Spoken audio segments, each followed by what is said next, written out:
అందరికీ నమస్కారం. నిన్న అంటే దసరా రోజు జరిగిన కందుకూరు దుర్ఘటన, దానికి ఈ రాజకీయ నేపథ్యంలో సెలవులు పలవలు ఆకులు తోరణాలు పండగలకు కడతారు చూడండి, బంతిపూలు దండలు కట్టినట్టు ఒక జర్నలిస్టు విలువలు విశ్వసనీయత ఉన్నాడు ఆ పని చేయొచ్చా అన్న కోణాన్ని ఒకసారి ఎక్స్పోజ్ చేయగలిగితే, నిన్న చిలక పలుకుల రూపంలో ప్రజలకు తయారు చేసే సన్నివేశాలని కొంచెం మనం ఒకసారి ఆకలించుకోగలిగితే, ఆ కృష్ణారెడ్డి చెప్పిన దాంట్లో ఒక విషయం నేను చెప్పగలను. మహానుభావుడు రంగ గారి మరణాన్ని ఏ ప్రభుత్వంలో జరిగింది,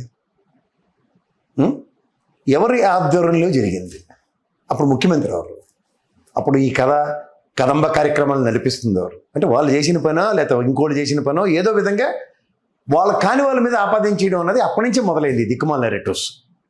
ఒక కాంగ్రెస్లో వంగవీటి మోహన్ రంగ అనే వ్యక్తి ఏ స్థాయి కలిగిన వ్యక్తో అన్న విషయం అందరికీ తెలిసిన వ్యక్తి.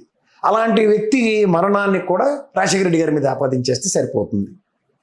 14-19 ఒకసారి కొన్ని ఉదంతాలు చెప్తాం. 2014-19లో కాపు సామాజిక వర్గం మీద ముద్రగడ గారికి ఉన్న దాన్ని ఏమంటారంటే అంకిత భావంతో ఆ సామాజిక వర్గ పరిరక్షణ కోసం ఒక ముద్రగడ గారు అనుకోండి, లేదంటే హరిరామజోగి గారు అనుకోండి, నేను ఎప్పుడు మాట్లాడే ఈ దాసరి రాము లాంటి వ్యక్తులు వాళ్ళకి ఎంతసేపు ఆ సామాజిక వర్గం కోసం పరితపిస్తూనే ఉంటారు వాళ్ళు. అలాంటి వ్యక్తుల గురించి మనం ఎవరైనా మాట్లాడే ముందు ఒకసారి ఆలోచిస్తారా లేదా అన్న దగ్గర మేమైతే ఆలోచించాం అన్నప్పుడు, ఒక లోకేష్ గారు పోలీస్ వ్యవస్థతుడుగా ముద్రగడ గారిని సంబోధిస్తూ మాట్లాడిన మాటలు అప్పుడు ఏ సామాజిక వర్గం ఒకసారి ప్రజలు గ్రహించండి. ఎవరు ఏ విధంగా బుల్డోస్ చేస్తున్నారు. సరే, ఈ సామాజిక వర్గాల విషయం ఈ కృష్ణారెడ్డి కెలికాడు కాబట్టి నేను విశ్లేషించవలసి వస్తుంది. నేనైతే 2 లెంపలు వేసుకుని మరీ చెప్తున్నాను. నాకు చాలా చికాకైన విషయం కులాలు మతాలు. ఎందుకంటే ఇది లౌకిక దేశం. భారతదేశంలో ప్రతి ఒక్కడికి జీవించే హక్కు ఉంది, అది కులానికి మతానికి అతీతంగా. మీకు ఇంకో విషయం చెప్తాను. ఆ రోజు ఇదే రైలు దుర్ఘటన తదనంతర పరిణామాల్లో ప్రవర్తన, ఆయన్ని దుర్భాషలాడింది, ఇవన్నీ ఎవరి ఆధ్వర్యంలో? అప్పుడు ప్రభుత్వం ఎవరిది? మీరు చెప్తున్నా ఇన్వర్టెడ్ కామా సామాజిక వర్గాలదే కదా. ఇప్పుడు ఆ రోజు చిరంజీవి గారు లాంటి వ్యక్తి సంఘీభావం ప్రకటించడానికి ముద్రగడ గారి ఇంటికి వెళ్తున్న దగ్గర నిలువరించింది ఎవరు? ఇది కూడా మీరు జాగ్రత్తగా గమనించుకోండి ఒకసారి. అప్పుడు ఆ ప్రభుత్వం ఎవరు? ఇన్వర్టెడ్ కామాలో సోకాళ్ళు మీరు చెప్తున్న కులం. సప్రెషన్ ఎవరిది? మళ్ళీ అదే సామాజిక వర్గం. సో ఈ ప్రస్థానంలో మీరు కందుకూరు అనే విషయంలోకి వచ్చేసరికల్లా మీరు ఆద్యంతం గమనిస్తే, ఈ పవన్ కళ్యాణ్ అనే వ్యక్తి ఒక పపెట్ లాగా, ఒక దేబ్జలాగా ఎలా ఉంటున్నాడు.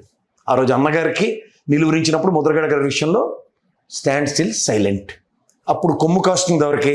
ఇదే చంద్రబాబు గారికి. అంటే ప్రాథమిక జయం పవన్ కళ్యాణ్ గారికి, చంద్రబాబు నాయుడు గారికి కొమ్ము కాయడానికి ఒక రాజకీయ ప్రస్థానంలో ఆటలో అరటి పండ్లో పార్టీ ఒకటి పెట్టి మనందరికీ నటనా చాతుర్యంతో యాజ్ ఇఫ్ సామాజిక వర్గం అన్న కోణాన్ని డివైడ్ అండ్ రూల్ అని బ్రిటిష్ వాడు పెట్టినట్టు ఈ నెత్తికి తీసుకొచ్చి ఈయన పరంగా ఆ సామాజిక వర్గాన్ని పరిరక్షిస్తున్న నేపథ్యానికి తెరలు లేపుతున్నట్టుగా ఒక పక్క పిక్చరైజేషన్. సెకండ్ని పెట్టి భీష్ముడితో యుద్ధం చేయనివ్వకుండా చేసిన కార్యక్రమాన్ని దీన్ని ఒకసారి పోల్చి చూడండి. ఎందుకు ఈ సెకండ్ రాజకీయాలు? దసరా రోజు జరిగిన దుర్ఘటనకి నిన్న హోంమంత్రి గారు కానీ ముఖ్యమంత్రి గారు కానీ సంఘీభావాలు ఇస్తారా? అంటే ఫ్లేరప్ అయ్యేదాకా చూస్తున్నారా మీరు? ఏ రాజ్యాంగం మీద ప్రమాణం చేసి కులమతాలకు అతీతంగా, రాగద్వేషాలకు అతీతంగా మేము పరిపాలిస్తాం అన్న దగ్గర మీ ఆయనలో ఇదే పవన్ కళ్యాణ్ గారు అదే సామాజిక వర్గానికి సంబంధించిన విషయంలో ఒక ఉప ముఖ్యమంత్రి అన్న నెరేటివ్స్ని బాగా పోర్ట్రేట్ చేస్తున్న మీరు పిఠాపురంలో వివక్షకు గురైన ఎస్సీ ఎస్టీ సామాజిక వర్గం అప్పుడు ప్రభుత్వం వరదండి, మళ్ళీ ఇన్వర్టెడ్ కామాలో ఈ సామాజిక వర్గం పరిపాలిస్తుంది. వీళ్ళు కాని టెన్యూర్లో ఇలాంటి వివక్షలు ఎప్పుడైనా కనబడుతున్నాయా? ఇలాంటి హత్యోదంతాలు కులాలతో ముడిపెట్టి ఎక్కడైనా డిబేట్స్ జరుగుతున్నాయా? ఎక్కడి నుంచి వస్తున్నాయి ఈ సూపర్లేటివ్ డిగ్రీస్? ఓ బాలకృష్ణ గారి నెరేటివ్స్ కానీ, లేకపోతే పవన్ కళ్యాణ్ గారి ప్రతిస్పందన లేని దిక్కుమాల రాజకీయానికి ఇవన్నీ ముడిపెడితే ఇవాళ కందుకూరు విషయంలో కూడా ఈ రోజుకి కూడా ప్రతిస్పందించిన పవన్ కళ్యాణ్ మీకు కనపడుతున్నాడు. నన్ను అడుగుతూ ఉంటారు చాలామంది కింద కామెంట్లో అట్లా తిడుతూ కూడా, ఎంతసేపు పవన్ కళ్యాణ్ అంటే ఈ స్టాండ్ స్టిల్ రాజకీయాలకి ఒక నెరేటివ్స్ ఎందుకు ఇస్తున్నారు? ఎలక్షన్స్ ముందు కనీసం కులం చూసేనా నాకు ఓటేయరా అంటే, కులాన్ని ఏదో పరిరక్షించే వాళ్ళ నువ్వు మాట్లాడే మాటలకి రాజకీయంలో స్వార్థాన్ని పరిరక్షించుకోవడానికి ఒక పార్టీ పేరు పెట్టి, స్వార్థ ప్రయోజనాల పరిరక్షణ కోసం నీ వల్ల ఒక్కడి వల్ల కాదు కాబట్టి చంద్రబాబు గారి దిక్కు ఆశీర్వాదంతో రాజకీయ ప్రస్థానాన్ని ముందుకు తీసుకెళ్ళడానిక? ఇది కనుక నువ్వు ఆద్యంతం గమనించుకోగలిగితే జరుగుతున్న పరిణామాల్లో మీ బాధ్యత. ప్రజాప్రస్థానంలో శూన్యం అని తెలిసినప్పుడు ప్రశ్నించకుండా ఏం చేయాలి? ఒకప్పుడు మీ అన్నదమ్ములందరూ ఈ తెపేల ఛానళ్ళ మీద పేపర్ల మీద ఇష్టం వచ్చినట్టు మాట్లాడినప్పుడు, ఎంత జరుగుతున్నప్పుడు కూడా మీకు నోర్లు ఎందుకు రావట్లేదో నాకైతే అర్థం కావట్లేదు. ఒక్కటి మాత్రం నేను చెప్పగలను, ప్రజలకు అర్థమయ్యేలా చేయాలంటే, ఆ రోజు చిరంజీవి గారు లాంటి వ్యక్తిని నిలువరించిన వీళ్ళు అప్పుడు మాట పెగలని పవన్ కళ్యాణ్. ఇవాళ నిన్న ఈ సామాజిక వర్గంలో దాడిశెట్టి రాజా కానీ లేదంటే వైఎస్ఆర్సీపీ నుంచి 4-5 వెళ్ళారు ఉదాహరణకి. ఈ నేపథ్యంలో వాళ్ళని నిలువరించారు. నిజమే, ఎందుకు నిలువరించారు? వంగవీటి నరేంద్ర వెళ్ళాడు, మళ్ళీ మీ సామాజిక వర్గం వెళ్తే నచ్చరు. ఎందుకంటే మీకు మళ్ళీ చెప్తున్నా, ఒక ఓదార్పు అనే దానికి ఇప్పుడు సామాజిక వర్గ పరంగా ఎవరైనా వెళ్ళి ఒక భుజం ఇస్తే ఆ కుటుంబానికి వచ్చే ఓదార్పు వేరు. పోనీ మీరేమైనా చేసి తిరగబడిపోయారంటే ఎన్నాళ్ళు అయిన తర్వాత ప్రతిస్పందన లేని దగ్గర ప్రతిస్పందన కలిగిస్తే అక్కడి నుంచి మీరు అక్కడి మేగడని అలా తీసుకెళ్ళిపోయి దాని నుంచి నెయ్యి చేసి మిఠాయిలన్నీ దీపావళికి పంచుకోవడానికి ఇది ఎక్కడ రాజకీయ చతురత అండి? ఏ సామాజిక వర్గాలంటే మీకు అంత అలుసుగా అంత ఆటలుగా ఉన్నాయి అంటే ఏ సామాజిక వర్గాలైనా మనం ఎలా చేసినా, బాలకృష్ణ లాంటి ఎలా మాట్లాడినా అందరూ పడి ఉంటారు అన్న దానికి పడి ఉండేవాడు ఓన్లీ పవన్ కళ్యాణే. మిగిలిన వాళ్ళు ఎందుకు పడి ఉంటారు? ఆయనకంటే అవసరం పదవి కావాలి, రాజకీయ ప్రస్థానంలో ఉనికి కావాలా, ఇండివిజువల్గా అతనికి చేత కాదు కాబట్టి. బట్ ఆ సామాజిక వర్గంలో ఉన్న అతిరథ మహారథులందరూ త్యాగాల పునాదుల మీదే వాళ్ళ స్థాయిలు పెంచుకున్న వాళ్ళు ఉన్నారు.